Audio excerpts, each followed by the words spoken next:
अस्सलाम वालेकुम व्यूअर्स कानून की एक और मालूमाती वीडियो के साथ मैं फखर अब्बास अकबर आपकी खिदमत में हाजिर हूँ।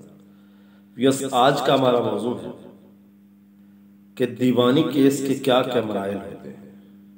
व्यूअर्स हमारी वीडियो देखने से पहले हमारे चैनल को लाइक कीजिएगा, सब्सक्राइब कीजिएगा, इस वीडियो को कमेंट कीजिएगा, शेयर कीजिएगा ताकि ये वीडियो ज़्यादा से ज़्यादा लोगों तक पहुँच सके, ज़्यादा से ज़्यादा लोगों की रहनुमाई हो सके और हमारी हौसला अफजाई हो सके। व्यूअर्स आप सब व्यूअर्स की बेइंतहा कोऑपरेट से, बेइंतहा ताउन से हमारा चैनल बहुत कम अरसे में बहुत अच्छा ग्रो कर गया है। आप तमाम लोगों के ताउन का बेहद शुक्रिया। तो व्यूअर्स दीवानी केस जिस तरह उसके नाम से है कि लंबे लंबे केस चलते थे, एक 20-20, 30-30 साल चलते थे और लोग दीवानी उसको एक मजाक के तौर पे कहते हैं कि एक ऐसा केस है जो दीवाना बना बनता है। तो ये बात गलत भी नहीं थी, लेकिन वक्त गुजरने के साथ साथ कुछ तब्दीलियां रुनमा हुई, कुछ चीजें ऐसी आई जिससे दीवानी लिटिगेशन में खासा फर्क आया। वो लाज हर केस के साथ जरूरी नहीं कनेक्टेड हो, लेकिन काफी स्टे का मैटर हो गया, शुफा का मैटर हो गया, काफी चीजें ऐसी हैं जिस लिटिगेशन में खासा फर्क आया है। और अभी रिसेंटली एक सिविल अमेंडमेंट आई है जिसमें भी खासी चीजें क्लियर की गई हैं। उसमें कुछ ऐसी चीजें डाल दी गई हैं जिसके तहत यानी सिविल लिटिगेशन को मिनिमाइज करने में, कम करने में खासी मदद मिली है। तो व्यूअर्स हम इसके मराहिल की तरफ जाते हैं कि इसका पहला मरहला क्या होता है। तो फर्ज किया कोई बंदा कोई सिविल दावा दायर करता है, वो विरासत का दावा है, वो कोई हिब्बा चैलेंज करता है, वो कोई म्यूटेशन चैलेंज करता है, वो कोई रजिस्ट्री चैलेंज करता है, वो कोई किसी किस्म की तकसीम को चैलेंज करता है, तो कोई भी करता है चैलेंज तो वो सिविल दावा दायर करता है। पेटिशन होगी, पेटिशन के साथ कोई डॉक्यूमेंट, कोई फर्द है तो वो लगेगा।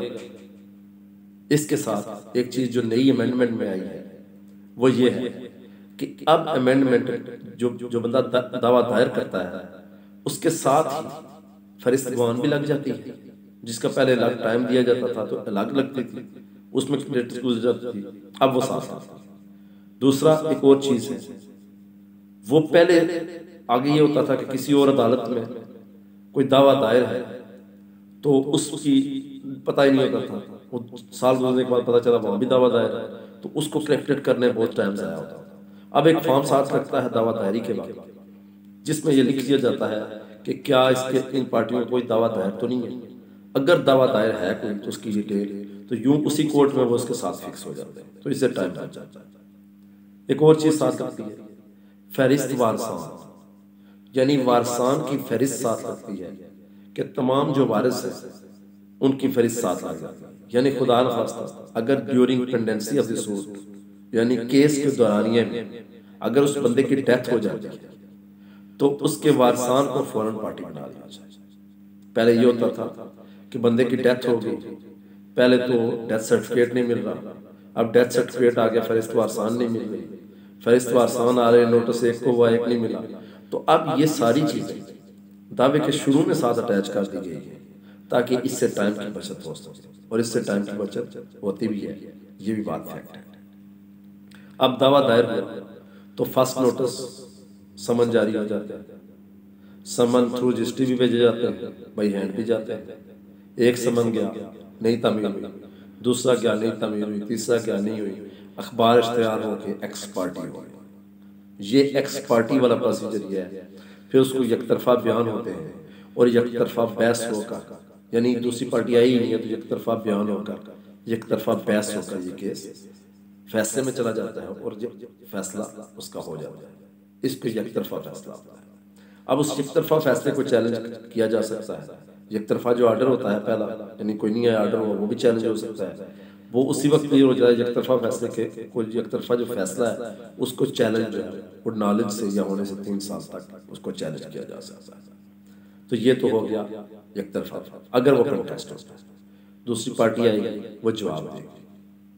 अब जब वो अपना जवाब दायर करेगी, यानी जवाब दावा देगी। दूसरी पार्टी नोटिस के उन्होंने वकील किया, उन्होंने जवाब दावा दायर किया। अगर उनके पास कोई डॉक्यूमेंटेशन है तो ठीक है, वरना ज़रूरी डॉक्यूमेंट और ज़रूरी इंफॉर्मेशन जो है वो वहाँ जवाब दावे के साथ भी एक फॉर्म लगता है, और वहाँ पे कोई डॉक्यूमेंट हो वो भी साथ लगते हैं, और फहरिस्त वारसान भी साथ लगती है, और यूँ जवाब दावा दायर हो जाता है। अब जवाब दावा दायर होने के बाद, क्योंकि सिविल केसेस हैं तो उसमें मोस्टली स्टे होता है। अगर तो साथ स्टे है तो उसमें वो चला जाता है स्टे एप्लीकेशन में बहस के लिए, और स्टे एप्लीकेशन पे बहस होती है दोनों फरीकें की। अगर उसमें सरकारी पार्टियां हैं, यानी तहसीलदार है, ये है वो है, तो फिर सबसे पहले जो नोटिस होगा, पहले दायर करते ही साथ ही आपको स्टे नहीं मिलेगा। पहले सरकारी पार्टियों को एक नोटिस जाएगा और उससे नेक्स्ट डेट पे आपको स्टे मिलेगा। ये उसका तरीका है, यानी अगर सरकारी पार्टियां हैं। अगर सरकारी पार्टियां नहीं है तो आपको पहले दिन साथ स्टे मिल जाता है।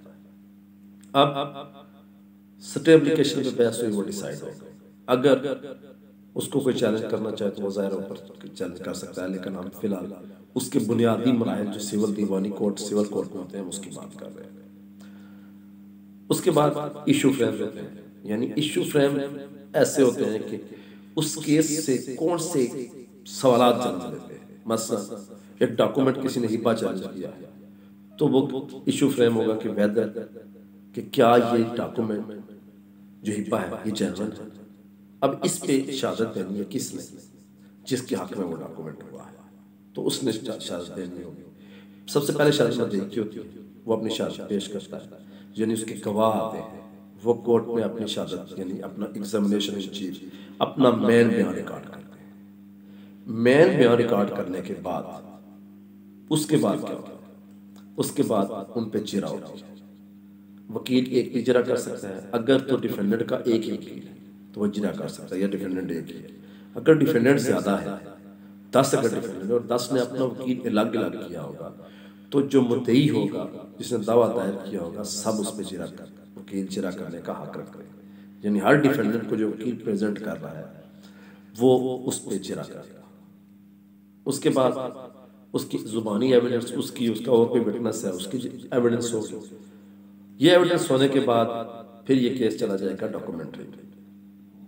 अब डॉक्यूमेंट्री एविडेंस में जो दावा दायर करते हुए आपने डॉक्यूमेंट्स पे रिलायंस किया होगा कि ये डॉक्यूमेंट हम देंगे या इनकी कॉपी हमने दे दी है बाद में देंगे, तो वो डॉक्यूमेंट एग्जिबिट हो जाएंगे।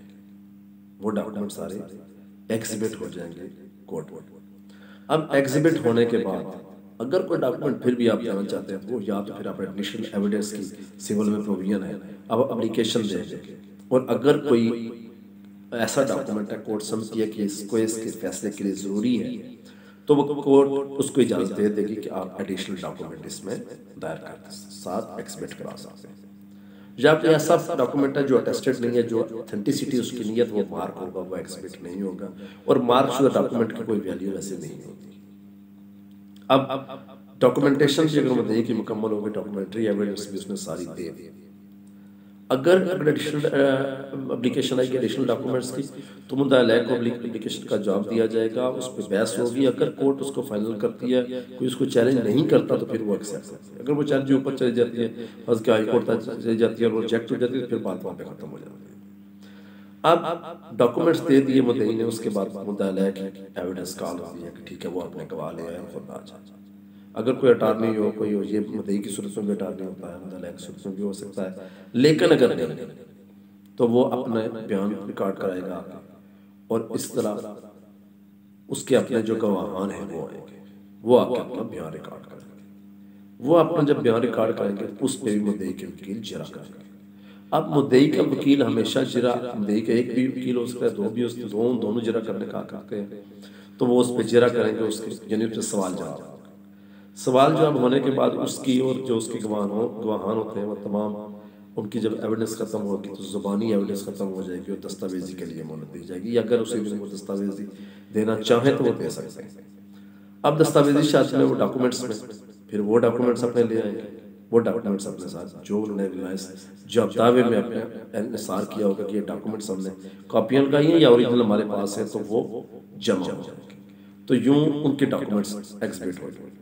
अब वो भी अगर एडिशनल एविडेंस की एप्लीकेशन देना चाहे तो दे सकते हैं, उस पर मुद्दई को हो जाएगा, नोटिस हो जाएगा, वो जवाब देगा। अगर उस पर उनको एक्सप्लिट एप्लीकेशन मान ली जाती है, कोर्ट मान लेती है, तो यूं वो एडिशनल एविडेंस के साथ डॉक्यूमेंटेशन जो है वो उनकी डॉक्यूमेंट सारे, अगर एडिशनल एविडेंस भी आ जाती है तो उसके बाद खत्म हो जाती है, एक्सपेक्ट हो जाती है। अब एक्सपेक्ट D1 यानी डिफेंडेंट की एविडेंस, जो प्लेंटिफ होती है उसके एक्सपेक्ट P1 कहते हैं, प्लेंटिफ की एविडेंस होती है, एक्सपेक्ट P से शुरू होती है। अब डॉक्यूमेंटेशन क्लियर हो गई तो उसके बाद क्या होगा, वो उन्होंने डॉक्यूमेंट्स दे दिए। अब दोनों के जब डॉक्यूमेंट्स हो गए तो आ गया फाइनल पैस, ठीक है, कुछ डेट लग जाती है। अगर डेट कोई ना ले तो एक पहली डेट पे बहस करके सिविल कोर्ट का फैसला जारी हो जाता है। ये सारा वो प्रोसीजर था जो दीवानी कोर्ट के फैसले, दीवानी को जो केसेस होते हैं उनके फैसले का ये तमाम प्रोसीजर था।